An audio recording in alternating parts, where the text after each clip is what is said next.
వినీల్ గారు నిన్న వినుకొండ అంటే జరిగిన ఘటన రాష్ట్రంలో ఉన్న ప్రతి ఒక్కరికి తెలుసు. అది ఇద్దరు వ్యక్తుల మధ్య గొడవ. దాన్ని రాజకీయానికి ఆపాదించి జగన్మోహన్ రెడ్డి గారు ఎన్ఐఏ కోర్టుకు వెళ్ళి హాజరవ్వాల్సింది కూడా మినహాయించి అవి ఏదో ఓదార్చినట్టుగా అక్కడ ఆయన ఓదార్పు చేస్తున్నాడా లేకపోతే ప్రభుత్వ పథకాల గురించి చెప్తున్నాడా అనేది ప్రతి వాళ్ళు చూశారు. ఎలా చూడాలి మేడం జగన్మోహన్ రెడ్డి గారి అంటే జగన్మోహన్ రెడ్డి గారు అధికారంలో ఉన్నప్పుడే సగం పిచ్చోడండి, లండన్ పిచ్చోడని ఆంధ్రప్రదేశ్ ప్రజలందరికీ తెలుసు. ఎప్పుడైతే 2024లో ఆంధ్రప్రదేశ్ ప్రజలు తనకి ప్రతిపక్ష హోదా కూడా ఇవ్వనటువంటి సంచలనాత్మకమైన హిస్టారికల్ జడ్జిమెంట్ ఇచ్చేసరికి అతనికి పిచ్చెక్కిపోయి ఆ ఉన్న యాపకంత బ్రెయిన్ కూడా పోయింది, మొత్తం పిచ్చోడైపోయాడు. దానికి నిదర్శన నిన్న మీడియా ముఖంగా మాట్లాడుతుంటే ఆంధ్రజ్యోతి విలేకరు ఒక ఆయన మధ్యలో డిస్టర్బ్ చేశారని చెప్పి, విలేకరులు అంటే ఏంటండి, ప్రశ్నలు సంధిస్తారు, ఖచ్చితంగా వాళ్ళు క్వశ్చన్స్ రేస్ చేస్తారు, దానికి మీరు ఆన్సర్ చేయగలిగేలాగా ఉండాలి. మరి ఇది ఒక స్క్రిప్ట్ ప్రకారం పట్టొచ్చాడు కాబట్టి మధ్యలో మర్చిపోయి నేనేం చెప్తున్నాను అన్నాడు. అసలు టాపిక్ ఏంటి, ఇష్యూ ఏంటో కూడా మర్చిపోయాడు అనమాట. ఇలాంటి దౌర్భాగ్యుడిని మనం 5 సంవత్సరాలు చూసాం ముఖ్యమంత్రిగా. మనం చేసుకున్న కర్మ అది ఒక రకంగా. మరి మీరు అన్నట్టుగా అది ఇద్దరు వ్యక్తుల మధ్యన జరిగిన వాళ్ళ పర్సనల్ గొడవలండి అవన్నీ కూడా. వినుకొండ అంటే 2024లో కూటమి ప్రభుత్వం అధికారంలోకి వచ్చి 45 రోజులు అవుతుంది. ఈ 45 రోజుల నుంచి చంద్రబాబు నాయుడు గారు మాట ఇచ్చినట్టుగానే ఎన్నికల ప్రచారంలో ఏదైతే నా మొదటి సంతకం పెన్షన్ల పెంపు, నా రెండో సంతకం ల్యాండ్ టైటిలింగ్ యాక్ట్, ఇతను ఒక చీకటి జీవో తీసుకొచ్చాడు మన భూములన్నీ కొట్టేయడానికి. 512 జీవో నెంబర్ 512 అని చెప్పి ఒక చీకటి జీవో తీసుకొచ్చి మన పొలాలు మన భూముల్ని తను కబ్జా చేయడానికి జగన్మోహన్ రెడ్డి ఒక జీవో తీసుకొస్తే దాన్ని రద్దు చేస్తూ ఆయన రెండో సంతకం చేశారు చంద్రబాబు నాయుడు గారు. ఇలా 45 రోజుల్లో 70,000 కోట్లు పెట్టుబడులు ఆంధ్రప్రదేశ్కి వచ్చినాయి. మరి మెగా డిఎస్సి 16,437 పోస్టులు రిలీజ్ చేస్తూ మొట్టమొదటి సంతకం మెగా డిఎస్సి మీద చంద్రబాబు నాయుడు గారు సంతకం చేశారు. అన్నం పెట్టే అన్నా క్యాంటీన్లు అవినీతి ఉంది, రివర్స్ టెండరింగ్ అని చెప్పి 5 సంవత్సరాలకి పేదవాడి పొట్ట మీద కొట్టిన దుర్మార్గుడు జగన్మోహన్ రెడ్డి. అలాంటి అన్నా క్యాంటీన్ని మళ్ళీ మేము పునఃప్రారంభిస్తాము. ఆగస్టు 15వ తారీఖున రాష్ట్ర వ్యాప్తంగా 183 అన్నా క్యాంటీన్లు ఒకే సమయంలో మొదలవుతాయి. కొన్ని లక్షల మందికి అన్నం పెట్టే ఒక మహత్తరమైన కార్యక్రమం అండి. అన్నదాత సుఖీభావ అంటాం మనం అందరం కూడా. అలా ప్రతిరోజు కూడా ప్రతినిత్యం రాష్ట్రానికి పెట్టుబడులు.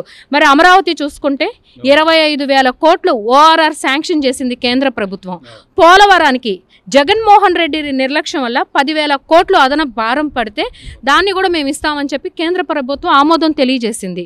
ఇలా ప్రతినిత్యం మరి గతంలో వాళ్ళు చేసిన అవినీతి, అసలు రాష్ట్రం ఎంత క్రైసిస్లో ఉంది, ఎలాంటి దుస్థితిలో మనం వెళ్ళిపోయాము. గత 5 సంవత్సరాలు మన పొరపాటు, ఒక అవినీతి పరుడికి అధికారం ఇచ్చేసరికి వ్యవస్థలు ఎంత నిర్వీర్యం అయిపోయినాయి అని చెప్పి ప్రతి సెక్టర్ అంటే ప్రతి శాఖకి సంబంధించి విశ్లేషణ చేసి మరి చంద్రబాబు నాయుడు గారు ముఖ్యమంత్రి హోదాలో పవర్ పాయింట్ ప్రజెంటేషన్ ద్వారా ప్రజలందరికీ వాస్తవాలు తెలియజేస్తున్నారు. ఎవరి సొమ్మండి? 1,73,000 ఎకరాలు కాజేస్తారా? ఎవరి సొమ్ము ఇది? ఇసుక, ఉచిత ఇసుకని మాఫీ చేసేసి ఇసుక పాలసీ అని చెప్పి తీసుకొచ్చి 60,000 కోట్లు ఇసుక ద్వారా సంపాదిస్తారా? మద్యపాన నిషేధం సంపూర్ణంగా చేస్తానని చెప్పి చీప్ లిక్కర్ ద్వారా నువ్వు ఇవాళ 1,20,000 కోట్లు మహిళల కుటుంబాలని రోడ్ల మీదకి తీసుకొచ్చి నువ్వు అంటే అవినీతి సొమ్ము కూడబెట్టుకుంటావా? ఇవన్నీ కూడా ప్రతి శాఖకి సంబంధించి చంద్రబాబు నాయుడు గారు విశ్లేషణ ఇచ్చి ప్రజలకి తెలియజేస్తున్నారు. దీని నుంచి డైవర్ట్ చేయటం కోసం మరి విజయసాయిరెడ్డి ముఖ్యంగా ఒక గిరిజన మహిళని తన వైసీపీ నేత విజయసాయిరెడ్డి తనతో పాటు తన సహచరుడు జైల్లో ఏటూ ముద్దాయి కదా వీళ్ళిద్దరూ, కాబట్టి తన సహచరుడు అవినీతి అనకుండా, ఇతను ఒక పెద్ద అనకుండా, ఈయనేమో ఉత్తరాంధ్ర అనకుండా విజయసాయిరెడ్డి గారు. అలాంటి విజయసాయిరెడ్డి ఒక గిరిజన మహిళని వంచించి మోసం చేసిన విషయం సాక్ష్యాధారాలతో సహా బట్టబయలైనవి. ఇలాంటి సమయంలో దాని నుంచి ప్రజలందరినీ డైవర్ట్ చేయటం కోసం ఇవాళ ఇద్దరు వ్యక్తుల మధ్యన పర్సనల్గా జరిగిన గొడవలు, హత్య, అది దుర్మార్గమే, ఖచ్చితంగా ఖండించాల్సిన చర్య అది. నడి రోడ్డు మీద ఒక మనిషిని హత్య చేయటం అనేది దానికి అందరం కూడా ఖండిస్తాము.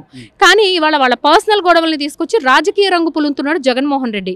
ఏమీ లేదండి, మీరు చూసుకున్నట్టయితే 45 రోజులు అధికారంలోకి వచ్చినప్పటి నుంచి కూటమి ప్రభుత్వం ప్రతినిత్యం అసత్యాలు అబద్ధాలతో విష ప్రచారాలు చేస్తానే ఉన్నాడు జగన్మోహన్ రెడ్డి. ఏమని 15 మంది కమ్మవారికి మంత్రులుగా స్థానం ఇస్తున్నారు అని చెప్పి, ఉచిత ఇసుకలో అవినీతి ఉంది అని చెప్పి, అలానే ఇంగ్లీష్ మీడియంని ప్రభుత్వ పాఠశాలల్లో రద్దు చేస్తున్నారు అని చెప్తున్నారు. అలానే మరి టీటీడీ అసలు తిరుమల దేవస్థానాన్ని భ్రష్టు పట్టించేసి దాని విలువలు దిగజారు చేసిన వ్యక్తులు వైఎస్ఆర్సీపీ అధికారంలో ఉన్నప్పుడు, అలాంటి తిరుపతి ప్రతిష్టని ఇవాళ కూటమి ప్రభుత్వం మీద ఒక నెపం వేయాలని చెప్పి టీటీడీలో హక్కుగా తెలంగాణ వాళ్ళకు కూడా హక్కు కల్పిస్తున్నారు అని. మరి విద్యా దీవెన మీద తల్లికి వందనం, వీటి మీద రకరకాలుగా ఎలిగేషన్స్ ఇస్తూ ఉన్నారు. ఇవన్నీ కూడా ప్రతినిత్యం ప్రజల్లో ఏదో రకంగా ఒక విషయం నింపాలి అని చెప్పి ఒక అసత్య ప్రచారాలు చేసి ఆకాశం మీద ఉమ్మేసుకున్నట్టు చేస్తున్నాడు జగన్మోహన్ రెడ్డి అండ్ కో. నిన్న హుటాహుటీన వినుకొండ వెళ్ళిపోయాడు. ఓడిపోయాక తాడేపల్లి ప్యాలెస్ నుంచి ఖాళీ చేసి బెంగళూరు అంటే అక్కడ పులివెందులు వెళ్ళాడు. అక్కడ జనాలు కూడా తిరగబడ్డారు. తిరగబడేసరికి మనోడు తట్టాబుట్ట బెంగళూరుకి సదిరేశాడు. అక్కడి నుంచి వాళ్ళ వినుకొండకి హుటాహుటీని వచ్చేసి లా అండ్ ఆర్డర్ దెబ్బతినేసింది, అసలు మా వాళ్ళని చంపేస్తున్నారు అని చెప్పి ప్రెస్ మీట్ పెట్టాడు.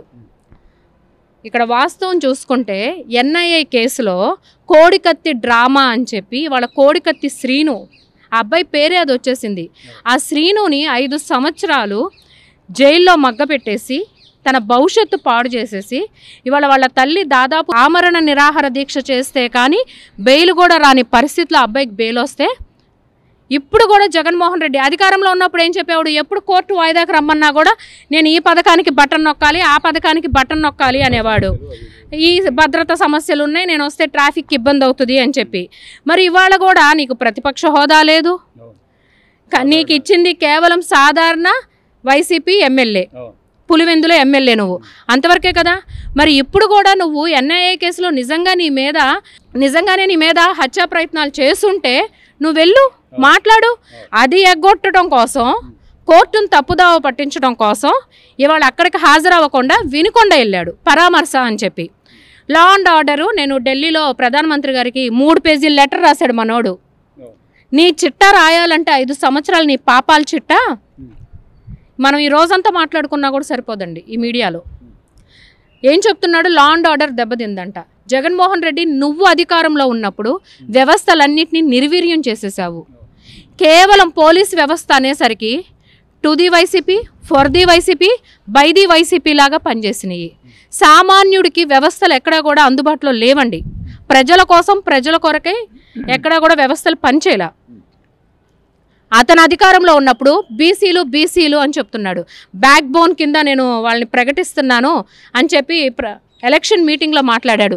అదే బీసీలు తన ప్రభుత్వ హయాంలో 300 మంది హత్య గావించబడ్డారు. ఇప్పుడు మనం మాట్లాడుకునే ఫిగర్స్, ఈ డేటా అంతా కూడా ఎఫ్ఐఆర్ రిజిస్టర్డ్ అండి. వీళ్ళందరూ కూడా హత్య గావించబడ్డ వాళ్ళు. తోట చంద్రయ్య గారు రాజకీయ హత్యలు అంటున్నావు కదా, నీ ప్రభుత్వంలో జరిగిన రాజకీయ హత్యలు జై జగన్ అనమంటే అనలేదని చెప్పి నిర్దాక్షిణ్యంగా, దారుణంగా, ఆటవికంగా నడి రోడ్డు మీద పీక కోసి చంపేశారు. అప్పుడు నువ్వెందుకు ఖండించలేకపోయావు? మరి ఇవాళ మైనారిటీలకి మొదటి నుంచి బడుగు బలహీన వర్గాల, సామాజిక వర్గాలన్నిటికీ కూడా అండదండలుగా నిలిచిందంటే టీడీపీ పార్టీ అనండి. మరి ముస్లింలు, మైనారిటీలను చూసుకుంటే వాళ్ళని ఆర్థికంగా, సామాజికంగా, మరి రాజకీయంగా కూడా వాళ్ళకి అండదండగా ఉండి ప్రోత్సహించింది చూసుకుంటే మనం టీడీపీ పార్టీయే. అలాంటి మైనారిటీలని నీ ప్రభుత్వ హయాంలో ఒక అబ్దుల్ సలీం లాంటి ఆయన సూసైడ్ రికార్డ్ చేసి, వీడియో రికార్డ్ చేసి, మరి ఇంకొక పాప బాగా చదువుకుంటుందని చెప్పి నీ వైసీపీ నేత బెదిరింపులకి సూసైడ్ చేసుకుని చనిపోయింది. నీ ప్రభుత్వంలో వైఎస్ఆర్సీపీ ప్రభుత్వం అధికారంలో ఉన్నప్పుడు దాదాపు మైనారిటీలు 18 మంది హత్య గావించబడ్డ వాళ్ళు ఉన్నారు. అమర్నాథ్ గౌడ్ 15 సంవత్సరాల పిల్లోడండి వాడు. అలాంటి పిల్లోడు మా అక్కని వేధిస్తున్నారని చెప్పి కంప్లైంట్ ఇస్తే నిర్దాక్షిణ్యంగా అబ్బాయిని సజీవ దహనం చేసేశారు. రావణ రాజ్యం నడిచింది 2019 నుంచి 24 వరకు ఆంధ్రప్రదేశ్లో. అలాంటి అబ్బాయిని కాల్ చేసిన వాడు శ్రీనివాసరెడ్డి ఏమని ముద్ద, ఆడు బెయిల్ మీద బయటకు వచ్చాడు. వినాయక చవితిలో వాడు చిందులేయటం మనం అందరం కూడా చూసాము మీడియా ముఖంగా. మరి సుబ్రహ్మణ్యం, నేను దళితుల బిడ్డని, నేను పేదల పక్షాన అంటాడు కదా. మరి ఈ పేదల ముద్దు బిడ్డ డ్రైవర్ సుబ్రహ్మణ్యాన్ని చంపేసి డోర్ డెలివరీ చేశాడు వాళ్ళ ఎమ్మెల్సీ అనంతబాబు. ఏం చేశావు నువ్వు? మరి ఇంకొక అవినాష్ రెడ్డి A8 ప్రధాన ముద్దాయిగా సిబిఐ వాళ్ళు వ్యవస్థల్ని అతని ఆధీనంలో పెట్టుకుని 5 సంవత్సరాల నుంచి కేసుని నీరుగార్చేశారు. వాళ్ళ ఇంటి ఆడపిల్లలే తిరుగుతున్నారు, మా అన్నలే హత్య చేశారు అని చెప్పి. అలాంటి వాడికి నువ్వు కొమ్ముగాయలేదా? వీటన్నిటి మీద పెట్టు. బీసీలు 300 మంది హత్యగావించబడ్డారు నీ ప్రభుత్వంలో. ఎస్సీ ఎస్టీలు 199 మంది హత్యగావించబడ్డారు. మైనారిటీలు 18 మంది హత్యగావించబడ్డారు. మరి మనం చూసుకుంటే కనుక మహిళలు, నా మహిళలు, నా అక్క చెల్లెములు అన్నాడు. తీరా అధికారంలోకి వచ్చాక NCRB report, national crime bureau report చూసుకుంటే ఆంధ్రప్రదేశ్లో మహిళల మీద జరుగుతున్న దాడులు, మిస్సింగ్ కేసులు, లైంగిక వేధింపుల్లో ఆంధ్రప్రదేశ్ దేశంలోనే 2వ స్థానంలో ఉంది. 991 మంది మహిళలు హత్యగావించబడ్డారు జగన్మోహన్ రెడ్డి ప్రభుత్వ హయాంలో. ఎలక్షన్ల కోడ్ అమల్లో ఉన్నప్పుడు కూడా దాదాపు 39 మందిని హత్య చేశారు.